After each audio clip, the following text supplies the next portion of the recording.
Bonjour et bienvenue sur Footitune. Avec nous aujourd'hui Walid El Hasni, le nouveau sélectionné en équipe olympique tunisienne. Salut Walid. Salut. Pour commencer, je pense que la meilleure chose à faire, ça serait quand même de te présenter aux fans de Footitune.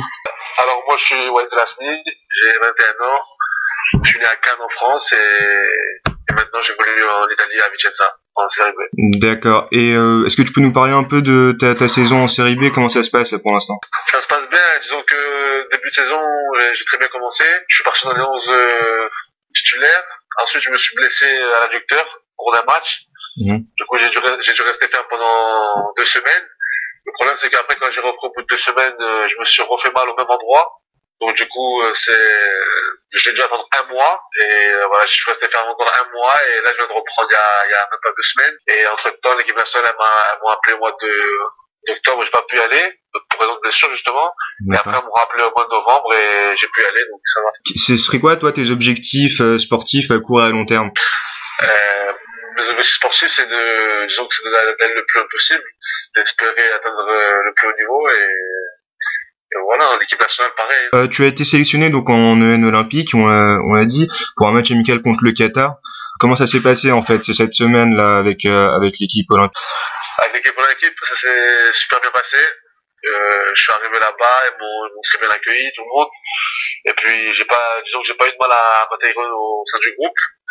Ils m'ont tous bien accueilli, que ce soit le staff ou les joueurs. Et après, le coach il m'a dit il m'a parlé, il m'a dit qu'il avait besoin de moi sur le côté droit. Donc sur le match contre le Qatar, il m'a mis sur le côté droit. Première mi-temps, premier 25 minutes, ça s'est bien passé.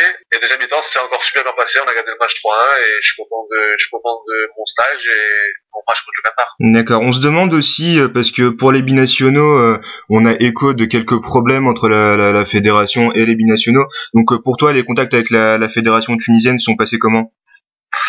En fait, j'ai reçu des messages des messages par des journalistes tunisiens et qui me disaient que justement la Tunisie, l'équipe nationale me suivait et que j'avais des chances d'être convoqué pour le mois d'octobre. J'ai reçu mes premiers contacts, disons, au mois de septembre. Et ensuite, l'entraîneur de l'équipe nationale, Nizar Kamfer, il m'a téléphoné. Donc je l'ai au téléphone, il m'a parlé et là, j'ai été suivi, j'ai été convoqué pour le mois de novembre. D'accord. Rafik Boujedra, qu'on a interviewé il y a pas longtemps, nous disait que pour lui être binational c'était vraiment une force dans sa carrière. Toi, t'en penses quoi? C'est plutôt un handicap ou une force, le fait d'être binational? Non, c'est quelque chose de bien, disons, parce qu'on a toujours une chance. Donc après moi, j'ai la chance d'être aussi binational, donc non, c'est un plus, c'est un plus. Qu'est-ce que tu penses de l'équipe nationale tunisienne actuelle, la sélection A? Les A, je trouve qu'ils sont en train de faire une très bonne chose avec l'entraîneur, ils sont en train de faire une très très bonne chose. On s'est qualifié pour la Coupe d'Afrique, ce qui est très très bien.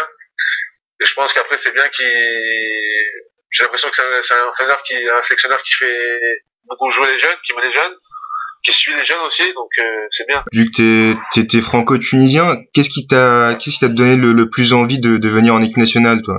Ben moi c'est fierté. Moi c'est quand ils m'ont contacté pour aller là-bas, j'étais super content. J'ai pas hésité une seconde à y aller, donc je suis super fier d'être allé. J'espère que ça continue. On l'espère pour toi aussi. Ton joueur préféré au niveau mondial, ce serait qui? Au niveau mondial, c'est défenseur central, c'est Sergio Ramos. J'ai toujours aimé ce joueur-là. Et tunisien? Tunisien, à l'époque où il jouait encore, c'était Krabelsi. Mais maintenant, disons que c'est Abdenour, Chiraoui, j'aime bien ces joueurs-là. On a vu, par exemple, en équipe nationale A, on a l'impression, en fait, qu'il y a des clans entre binationaux et joueurs locaux. On a un peu peur, en fait, qu'il y ait des clans qui se forment. Toi, en olympique, est-ce que t'as senti une différence entre les joueurs qui sont binationaux et les joueurs qui jouent dans le championnat local? Sincèrement, non, parce que disons que quand on est arrivé, on était trois binationaux. On devait être 4, mais il n'est pas venu. Au départ, le premier jour, on s'est salué avec les joueurs, etc. Puis au fur et à mesure du temps qu'on restait ensemble, on apprend à se connaître et à la fin, on est tous devenus potes comme si on se connaissait depuis 10 ans, quoi. Donc non, pas de problème de ce niveau-là. C'est ça qu'on aime entendre. Ben écoute, merci Walid pour cette interview sur Footitude. On te souhaite de faire une belle saison en club et une qualification pour les JO au Brésil, on l'espère. Merci beaucoup, super gentil de votre part.